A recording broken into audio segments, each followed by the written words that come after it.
நம்ம வீட்டு சமையல்ல நம்ம இன்னைக்கு பார்க்க போறது சோயா சுக்கா. இதை செய்ய ஒரு பவுல் நிறைய மீல் மேக்கர் எடுத்து ஒரு பேசின்ல போட்டு அது முங்குற அளவுக்கு சூடான தண்ணியை ஊற்றி 10 நிமிஷத்துக்கு ஊற விட்டுறலாம்.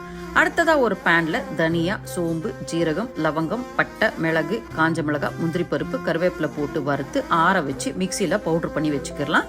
இப்போ அடுப்புல பேனை வச்சு 1 டேபிள் ஸ்பூன் எண்ணெய் விட்டு அதுல கொஞ்சமா ஜீரகம் போட்டு பொரிஞ்சதும் 15 சின்ன வெங்காயம், ஒரு பெரிய வெங்காயத்தை நறுக்கி சேர்த்துக்கலாம். அப்படியே 5 பல்லு பூண்டை இடிச்சு சேர்த்து வெங்காயம் நல்லா வதங்குற வரைக்கும் வதக்கிடலாம்.